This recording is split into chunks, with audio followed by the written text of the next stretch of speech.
नमस्कारम। आज हम एक ऐसी क्रिया के बारे में बात करने जा रहे हैं जिसके प्रयोग करने मात्र से आपको बहुत सारी शक्तियां मिल सकती हैं।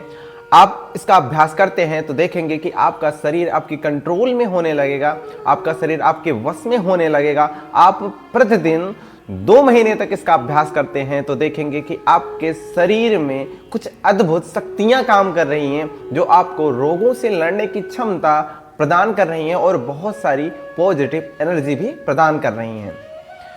आपने पुराने समय में योगियों को देखा होगा या अभी भी हिमालय पे मौजूद योगियों को देखा होगा कि वो माइनस टेम्परेचर में कैसे बिना वस्त्र के अपनी तपश्चर्या करते रहते हैं, अपनी योगचर्या करते रहते हैं। जहाँ पर हमारे जाने से यदि हम वहाँ पर बिना कपड़ों के खड़े हो जाएं तो हमारा ब्लड भी जम जाए, इतना ठंडी होता है, माइनस टेम्परेचर होता है। लेकिन वहाँ पर योगी जन बिना किसी साधन के, बिना किसी कपड़े के कैसे अपनी तपश्चर्या, कैसे अपनी योगचर्या करते हैं। आपके मन में ये प्रश्न गूंजता होगा। तो जिस योगचर्या को वहाँ पर योगी अपनाते हैं उसी योगचर्या को आपको बताने जा रहे हैं। कान खोलकर बिल्कुल सुनिएगा, बिल्कुल एकाग्रचित्त होकर सुनिएगा। बिल्कुल भी विलंब न करते हुए वीडियो की शुरुआत करते हैं। नमस्कार, मैं हूँ गोविंद योगाचार्य। आपको अपने चैनल में आपका हार्दिक स्वागत एवं अभिनंदन करता हूँ। आप लोग कैसे हैं? आशा करता हूँ स्वस्थ होंगे, व्यस्त होंगे, मस्त होंगे और अपने अपने यौगिक दिनचर्या को सुचारू रूप से आगे बढ़ा रहे होंगे। आज हम जिस क्रिया के बारे में बात करने जा रहे हैं उस क्रिया का नाम है सूर्यभेदी प्राणायाम। नाम से ही आपको पता चल गया होगा ये किस चीज़ के बारे में है। तो आज हम जानेंगे कि सूर्यभेदी प्राणायाम का अभ्यास कैसे किया जाता है, इसके पूर्व कर्म क्या क्या होते हैं और सूर्यभेदी प्राणायाम के अभ्यास से क्या क्या लाभ प्राप्त होता है, वैज्ञानिक दृष्टिकोण क्या क्या है और सूर्यभेदी प्राणायाम किन किन लोगों को नहीं करना चाहिए। वीडियो में बिल्कुल बने रहिएगा, स्किप मत करिएगा, क्योंकि जब आप स्किप करेंगे तो जो जरूरी जानकारी होगी वो आपसे छूट जाएगी। क्योंकि कभी कभी क्या होता है कि लोग कहते हैं कि हम प्राणायाम भी करते हैं, योग भी करते हैं, पर हमारी बीमारी जाती नहीं। इसका कारण यही है कि आप ढंग से किसी चीज़ को जानते नहीं, आप किसी चीज़ के बारे में जानकारी रखते नहीं। तो इसी कारण आप करते तो हैं लाभ के लिए, लेकिन आपको हानि प्राप्त होती है। इसलिए ये वीडियो को बिल्कुल भी स्किप मत करिएगा, लास्ट तक बने रहिएगा, क्योंकि लास्ट में हम बताएंगे कि किन किन लोगों को सूर्यभेदी प्राणायाम के अभ्यास करने से लाभ नहीं हानि प्राप्त होता है। तो आइए हम जानते हैं कि सूर्यभेदी प्राणायाम के अभ्यास करने से पहले पूर्व कर्म क्या क्या होता है, कब हम सूर्यभेदी प्राणायाम का अभ्यास शुरू करें। ध्यान दें कि खाली पेट ही सूर्यभेदी प्राणायाम का अभ्यास करना चाहिए, खाली पेट रहना चाहिए। सुबह के समय ब्रह्म मुहूर्त का समय होना चाहिए, सुबह के समय ज़्यादा फलदायी होता है। और किसी एक आसन को बिछा लें, चटाई बिछा लें, आसन बिछा लें, या फिर आप मैट बिछा लें, या फिर आप बेड पे बैठ जाएं। कहीं भी बैठ सकते हैं जहां पर आपको अच्छा लगे, सुव्यवस्थित बैठ सकते हैं जहां पर कुछ देर तक। कोई एक आसन पे बैठ जाएं। आप वज्रासन लगा सकते हैं, पद्मासन लगा सकते हैं, सुखासन लगा सकते हैं, या फिर सिद्धासन लगा सकते हैं, ब्रह्मचर्यासन लगा सकते हैं, जिसमें आपको सुख की अनुभूति हो। कोई एक ऐसा आसन लगा लें जिसपे आप थोड़ी देर बैठ सकें, 10 मिनट, 20 मिनट, 25 मिनट। बार बार आपको जो है पैरों पे ध्यान न देना पड़े।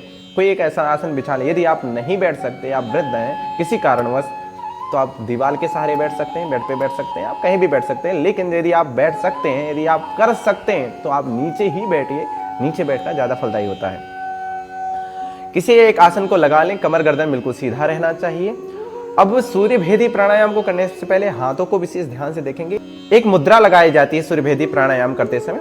कौन सी मुद्रा है? ये दोनों जो हमारी उंगलियां हैं इसको जो है अंगूठे के पास इस तरीके से रखेंगे, ध्यान से देखेंगे। और बाकी की जो दोनों उंगलियां हैं यानी कि अनामिका और कनिष्ठिका, इसको सीधा रखेंगे और इस तरीके से ध्यान से देखिए। दोबारा देखिए, ये मुद्रा है। सूर्यभेदी प्राणायाम में हम बाएं नासिका रंध्र को बंद करेंगे और दाएं नासिका रंध्र से श्वास को छोड़ेंगे। कैसे? ध्यान से देखेंगे। ये लगा लिया। पहले हम बाएं नासिका रंध्र को इस तरीके से बंद करेंगे, फिर श्वास को धीरे धीरे खींचेंगे। आपने देखा जब हमने श्वास को खींचा तो धीरे धीरे खींचा। ऐसे ही आपको धीरे से खींचना है, बिल्कुल जल्दबाजी बिल्कुल भी नहीं करनी है। ध्यान से देखेंगे।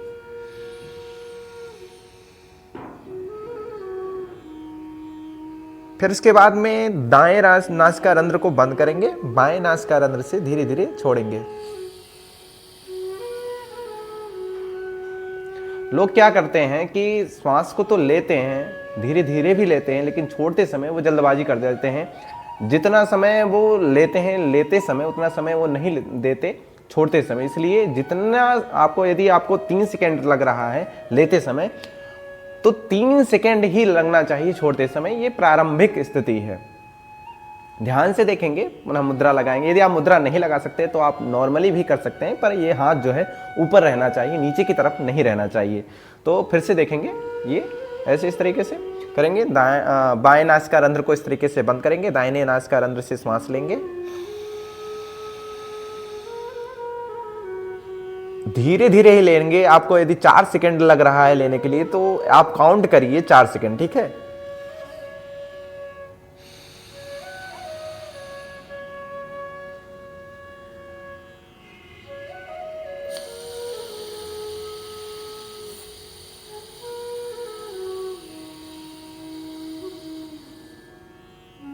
ये बिल्कुल बेसिक लेवल है। यदि आप चाहते हैं कि हम थोड़ा सा एडवांस लेवल तक करना चाहते हैं तो आप एडवांस लेवल भी कर सकते हैं। जो लोग कर सकते हैं वो करेंगे एडवांस लेवल।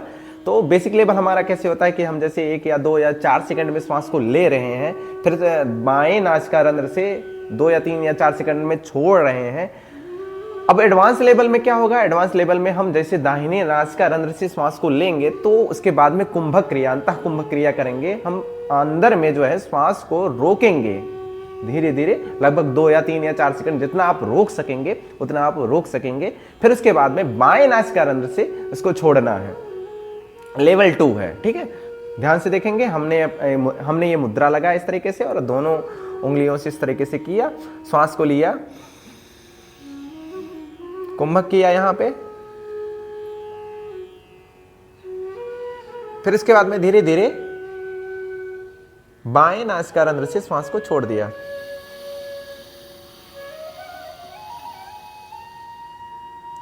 कुछ लोग कहेंगे महाराज ये तो अनुलोम विलोम की तरह है। बिल्कुल, ये अनुलोम विलोम की तरह बिल्कुल भी नहीं है। मिलता जुलता है लेकिन अनुलोम विलोम की तरह बिल्कुल भी नहीं है। इसमें आपको एक नियम बनाना पड़ेगा कि आपको सिर्फ जो है दाहिने नासिका रंध्र से ही श्वास लेना है और बाएं नासिका रंध्र से श्वास छोड़ना है। अनुलोम विलोम में ऐसा नहीं होता है। और इससे एक और एडवांस लेवल होता है कि हम जब श्वास लेंगे दाहिने नासिका रंध्र से, फिर कुंभक करेंगे, अंतः कुंभक होता है। रुकेंगे 2 या 3 या 4 सेकंड, जितनी सामर्थ्य होगी आपकी उतना देर रुकेंगे। फिर उसके बाद में बाएं नासिका रंध्र से उसको छोड़ेंगे, फिर कुंभक करेंगे, बाह्य कुंभक करेंगे। वहां पर भी 2 या 3 या 4 सेकंड रुकेंगे, जितनी आपकी सामर्थ्य हो उतना देर रुकेंगे। उसके बाद में पुनः श्वास को लेंगे। कैसे लेंगे, ध्यान से देखेंगे। हमने ये मुद्रा लगाया इस तरीके से और बाएं नासिका रंध्र को बंद किया।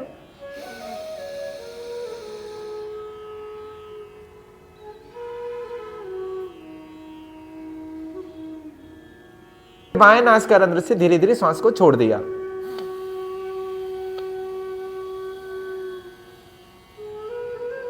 फिर कुंभक क्रिया यहां पर करना पड़ेगा।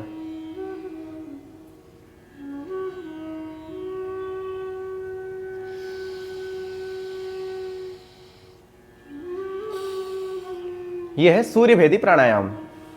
आइए हम जानते हैं कि सूर्यभेदी प्राणायाम का अभ्यास करने से क्या क्या लाभ प्राप्त होता है। सूर्यभेदी प्राणायाम करने से शरीर में ऊर्जा का स्तर बढ़ता है और मानसिक व शारीरिक स्फूर्ति आती है। यह प्राणायाम शरीर की पिंगला नाड़ी को सक्रिय करती है जो गर्मी और ऊर्जा से जुड़ी होती है। इसे करने से शरीर में गर्मी उत्पन्न होती है, जिससे ठंड के मौसम में सर्दी जुकाम जैसी समस्याओं में बचाव मिलता है। जिन लोगों को सर्दी लगने की समस्या है, हमेशा सर्दी जुकाम रहती है, उन लोगों को इस प्राणायाम का अभ्यास करना चाहिए। यह पाचन तंत्र को मजबूत बनाता है और गैस, कब्ज, अपच जैसी परेशानियों को दूर करता है। भूख अच्छी लगती है और खाना सही तरीके से पचता है, जिससे शरीर में पोषक तत्वों का सही तरीके से अवशोषण होता है। यह प्राणायाम मेटाबॉलिज्म को भी तेज करता है, जिससे अतिरिक्त चर्बी कम करने में मदद मिलती है और वजन भी नियंत्रित रहता है। जिन लोगों का फैट बहुत बढ़ गया है, वेट बहुत बढ़ गया, उन लोगों को भी इस प्राणायाम का अभ्यास करना चाहिए। इस प्राणायाम के अभ्यास से रक्त संचार बेहतर होता है, जिससे शरीर के सभी अंगों को पर्याप्त ऑक्सीजन मिलती है और त्वचा स्वस्थ और चमकदार बनती है। आइए हम जानते हैं कि सूर्यभेदी प्राणायाम का अभ्यास किन किन लोगों को नहीं करना चाहिए। जिन लोगों को गर्मी की वजह से बहुत रोग हो जाते हैं, उनको सूर्यभेदी प्राणायाम का अभ्यास नहीं करना चाहिए। कभी कभी क्या होता है, गर्मी की वजह से पिंपल्स वगैरह निकल जाते हैं, उन लोगों को थोड़ा सा सूर्यभेदी प्राणायाम करने से बचना चाहिए। जब बहुत ज़्यादा गर्मी हो तो भी इस प्राणायाम का अभ्यास बिल्कुल नहीं करना चाहिए। जब भी सूर्यभेदी का अभ्यास करें गर्मी में तो ध्यान दें, लगभग आधे घंटे पहले आप पानी पी लें, उसके बाद ही इस प्राणायाम का आप अभ्यास करें, क्योंकि जब भी आप प्राणायाम का अभ्यास करते हैं तो आपके शरीर में गर्मी बढ़ती है सूर्यभेदी प्राणायाम के अभ्यास से। जिन लोगों को हाई ब्लड प्रेशर की समस्या है उनके लिए यह प्राणायाम हानिकारक हो सकता है, क्योंकि यह शरीर में गर्मी और ऊर्जा बढ़ाता है, जिससे रक्तचाप और बढ़ सकता है। बहुत अधिक गुस्सा करने वाले लोगों को भी इसे करने से बचना चाहिए, क्योंकि यह नर्वस सिस्टम को अधिक उत्तेजित करता है। जिन लोगों को तेज बुखार हो उन्हें भी इस प्राणायाम का अभ्यास करने से बचना चाहिए। आज के लिए बस इतना ही। मिलते हैं किसी नेक्स्ट वीडियो में किसी नेक्स्ट टॉपिक के साथ में। तब तक के लिए राम राम। यदि आपको हमारी वीडियो पसंद आई हो तो लाइक और सब्सक्राइब करना बिल्कुल ना भूलें, और कमेंट में हमें प्रतिक्रिया भी दें कि यह वीडियो आपको कैसा लगा। यदि आपको योग और मुद्रा या फिर स्वास्थ्य के बारे में कुछ और जानकारी लेनी हो तो भी आप कमेंट में हमें बता सकते हैं कि हमें इस चीज़ के बारे में जानकारी लेना है। धन्यवाद। यदि आप चाहते हैं हम आपको नई जानकारी देते रहें, साथ ही साथ यदि आपको हमारी वीडियो से कुछ नया सीखने को मिलता है तो योगा निलयम चैनल पर जाएं और आपसे गुजारिश है कि चैनल को सब्सक्राइब करें, शेयर करें और बेल आइकन जरूर दबाएं। धन्यवाद।